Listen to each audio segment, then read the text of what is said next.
Hey everybody, Omar here, the Knife Shark Guy, and I am back with another Kershaw discontinued video today. I'm going to be doing part one of what I like to call my Kershaw discontinued twin knife collection. I don't know how many parts this video is going to have, but I'm going to do it 6 knives at a time. I can only do it 6 knives at a time because I don't have enough room on this little show table that I have to display them all. So in one shot. So we're going to do it 6 knives at a time. A little backdrop on this video. When I first started collecting Kershaw discontinued knives, or actually when I first started collecting knives, I got into just spring-assisted blades made by Kershaw. And I just started collecting every freaking spring-assisted blade out there.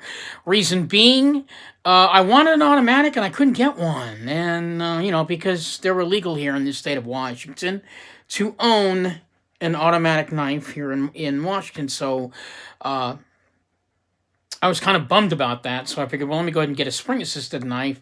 And I just started collecting about 50 of them, but I wasn't emotionally attached to them. They didn't really mean anything to me. They were knives that I would pick up, look at for maybe a second or two, put them down, and then, whatever I felt that I was attached to at that time was just gone. So then I came across a Kershaw Ricochet, which is Ken Onion's knife. A knife made by Ken Onion that actually got him the job at Kershaw. It's a 1998 25th anniversary knife. It's actually a very, very special knife. I think I already did a video on it. You could check that out. Or if you don't want to check out that video, you could check out other videos on the Kershaw Ricochet. It's a very old-fashioned looking knife. All handmade by Ken Onion, not by Ken Onion alone, but definitely Ken Onion's hands had actually touched each of those knives that were actually released in production. I don't remember how many of them, but I remember staring at that knife and getting so fascinated with it that I thought, okay, this is really cool. I'm going to start collecting all the Kershaw discontinued knives that came in the gray box. And they have to be complete with papers and everything, and I'd be real happy. And that's basically what led me to this collection. Once I started collecting, I started learning about the knives and learning about what they had to offer. And one of the things that worked for me was the fact that the knives came in a big and a small. And I thought, well, how many of these big and small knives did Kershaw actually make? And I wound up collecting all of them. So that's what this video is. This is part one of the big and small twin knife collection video that I have. So let's go ahead and get into it.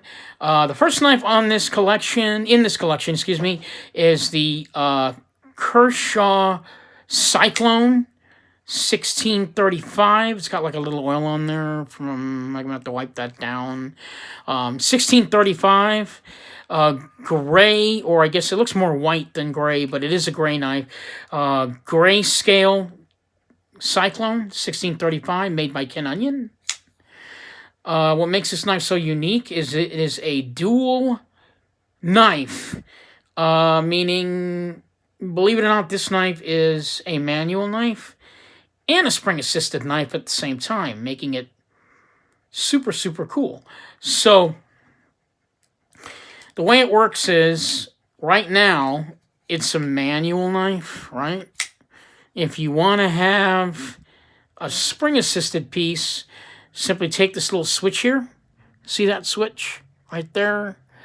And you flip it on, and you are good to go. Now I have a spring-assisted piece. These days, when you think about it, well, that's a little weird. Why would somebody want a knife that does both? But, gimmick sells, and Kershaw was doing that at the time, and they thought, well, maybe that's something that we could introduce to our knife buying public, so they introduced it. And this is the Big Daddy over here, the 1630 black version, Kershaw Cyclone. Same thing, manual knife, right? And then, if you want a spring assist, flip it up, and you're good to go. Really cool. Really, really awesome. So one of the downsides about this knife is that the dial on it is so tiny. You actually have to kind of feel it, I mean, with your freaking finger, and hopefully you'll feel it actually turn. I think that's probably one of the downsides of the piece. Other than that, it's a flipper piece. You can also use the thumb studs on it. The steel on this knife is Sandvik 14C28N on both of them. This knife has a 3.5-inch blade, and this one has a 3.1-inch blade on it. So there you go, the big and small version of that. Really cool. The next one is the Kershaw Speedform 2. I can't flick it out, it's a little tight. I have to work on that. Speedform 2. 30, see, I believe it's 3650, I think? 3550, sorry. 3550 in LMAX steel. LMAX, isn't that kind of cool? So they released a lot of knives in different steels back then. Reason being, ZT did not exist at the time that these knives actually came out. ZT was still way off in the future at this time. So this one's an LMAX. This one is the one that just warms my heart. This is a collector's piece. I mean, I don't know how many people would shoot me for this knife. This is the Speedform 1. This is the, the Speedform 1. It's a composite blade. Okay, so anyone out there, whether you're a Kershaw collector or not a Kershaw collector, this is definitely a sought-after piece. It's one of the knives that Kershaw put out in 2010 as a limited edition knife.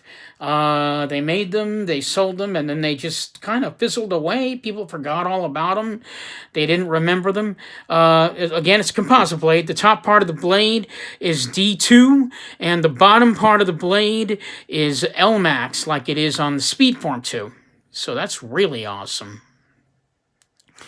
Yeah, this knife is incredibly expensive. I've seen this knife go as high as $1,350. That's right, $1,300. I mean, I've seen it go up that high for this piece because they only made, I believe, I don't even know how many. They don't even say, but mine is serial number 105. I believe I'm going to say they made like 300 of these. I think that was the right number. 300 of these.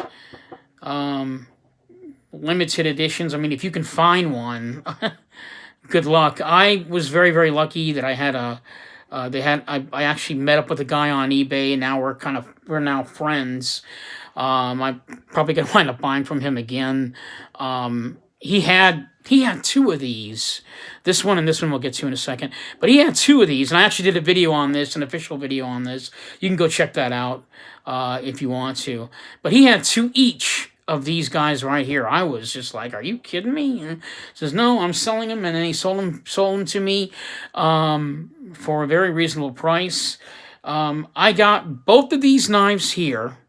Okay, remember I said this knife, I've seen it go as high as $1,350. I got both of these knives here along with this one and another knife that I still have to review on. So 4 knives. I picked up this one, this one, this one, and then another knife for $1,800. So you're looking at 2 highly limited edition collectible Kershaws, and 2 more knives he threw in the mix for a small price, added in there just to say thanks for buying. I thought that was really kind of nice. So on to the next piece.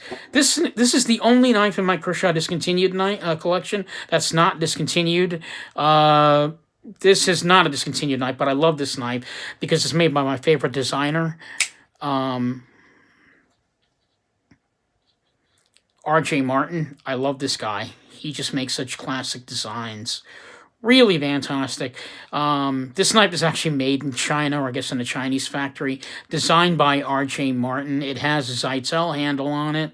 It's a liner lock and a spring-assisted piece. And the steel on it is Mauve 13. Not a lot of people are... A lot of people kind of frown on Mold 13, but it's actually a really good steal, and you're actually getting a really good bargain for budget. This knife goes for about 30 bucks at its highest, but I've seen it on eBay for like $18, $19 for this piece. Brand new in a box. Kershaw Bolt 2, really great piece. This is the big brother, Kershaw Volt 1. Kershaw Volt 1. And 3600. This is really a beauty. What you're looking at here is the future of zero tolerance. I mean, if you looked at this knife from afar, you'd say, oh, what a cool-looking ZT knife, and then you'd have to take a closer look at the blade and go, no, it's not. It's a Kershaw. What makes this piece so collectible, along with this one right here, is that if you look closely at them, I'm going to put these knives aside for a second. I've already done a video on both these knives officially, but just so you guys could get another quick look at it. Let me just do that. If you take it closely, they almost look like they're twins by themselves. You know, forget the big brother, little brother thing. These two knives all alone by themselves are practically twins. So this one was designed by R.J. Martin. This is just a Kershaw design. There's no designer attached to this piece, by the way. I looked around. I thought there might be, but there really isn't. For a minute there, I thought maybe it was designed by R.J. Martin as well, but it's not. And I can see why, because it doesn't look anything like an R.J. Martin knife, so... But yeah, I mean, these two are just ridiculous. In fact, there aren't any specs online for either one of these knives, not really. You don't see too many videos on these knives, and if you do see any videos, you'd see like mine, which is the newest video on it, and then there are like 3 or 4 other videos on both these knives that are like 7 or 8 years old. You know, it's a collector's piece, so people just forgot all about them. I mean... I really don't know how you could forget such a beautiful piece. I mean, it is just crazy. Move